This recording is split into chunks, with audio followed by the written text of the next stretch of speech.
Baiklah, bismillahirrahmanirrahim. Assalamualaikum warahmatullahi wabarakatuh. Perkenalkan, nama saya Fuad Hanafi.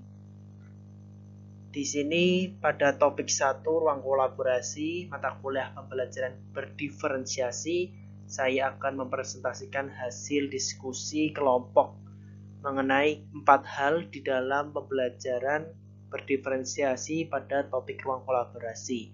Yang pertama adalah mengenai konsep, yang kedua adalah mengenai connecting, yang ketiga mengenai challenge, dan yang keempat atau yang terakhir mengenai change.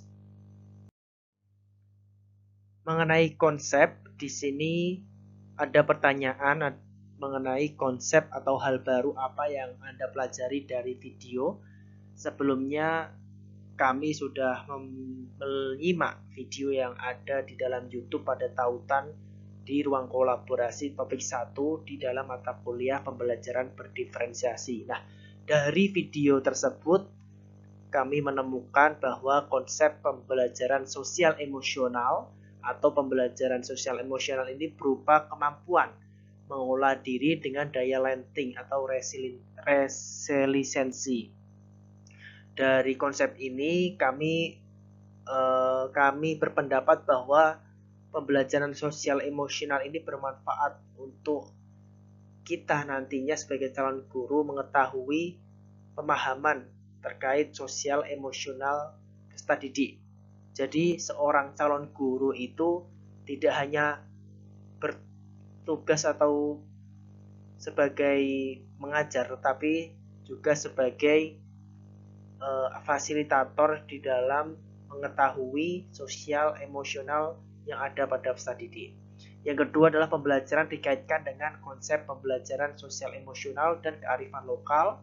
Dan yang ketiga, pemberian bimbingan dengan teknik scaffolding, yakni memberikan bantuan secara bertahap sesuai dengan kemampuan. Yang kedua adalah mengenai connection.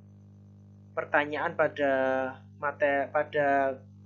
yang kedua ini adalah hal-hal apa yang Anda temukan dalam video yang berkaitan dengan pembelajaran berdiferensiasi. Nah, di sini kami berpendapat bahwa ada sekitar 7 mengenai pertanyaan di dalam video yang sudah kami simak.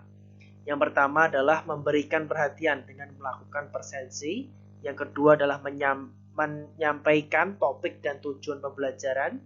Yang ketiga adalah memetakan kesiapan belajar peserta didik atau red lines dengan memberikan 3 soal untuk mengetahui kesiapan belajar peserta didik.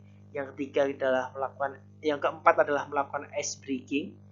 Yang kelima, membagi kelompok berdasarkan hasil kesiapan pemetaan.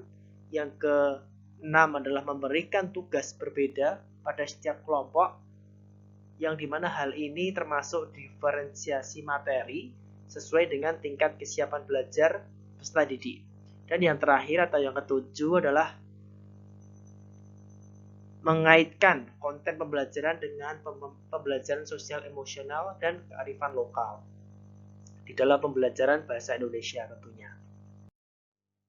Yang ketiga mengenai challenge.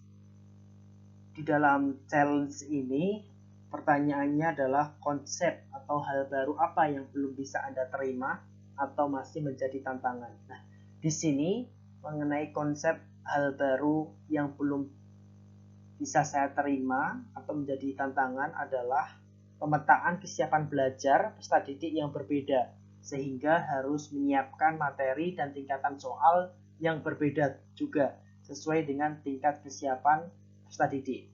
Nah, di dalam hal ini kami sebagai calon guru harus bisa mengetahui kesiapan belajar peserta didik, maka perlu adanya pemetaan sebelum menyiapkan materi dan juga menyusun tingkatan soal yang berbeda sesuai dengan tingkatan kesiapan belajar peserta didik begitu. Oke, baik, yang terakhir mengenai change. Di dalam pertanyaan change adalah perubahan. Perubahan apa dalam bersikap atau pola pikir tindakan yang akan Anda lakukan jika Anda menjadi guru yang ada di dalam video yang telah Anda simak. Nah, di dalam video yang telah kami simak sebelumnya, di dalam hal tersebut, perubahan yang harus kami lakukan sebagai calon guru adalah memberikan nasihat kepada peserta didik tersebut secara personal. Karena jika peserta didik tidak masuk sekolah, itu dinasihati di depan teman-teman sekelasnya, hal tersebut akan mengakibatkan peserta didik tersebut merasa malu dan kurang percaya diri. Dan hal ini penting agar nantinya peserta didik itu tahu terkait kesalahan apa yang telah dilakukan. Jadi tidak perlu mengingatkan atau menasehati di hadapan teman-temannya. Cukup kita menasehati secara personal saja. Begitu. Baik, itu tadi keempat hal yang terkait dengan pertanyaan yang ada di dalam video mengenai konsep connecting, challenge, dan change. Cukup sekian, terima kasih. Mohon maaf apabila ada salah kata. Wassalamualaikum warahmatullahi wabarakatuh.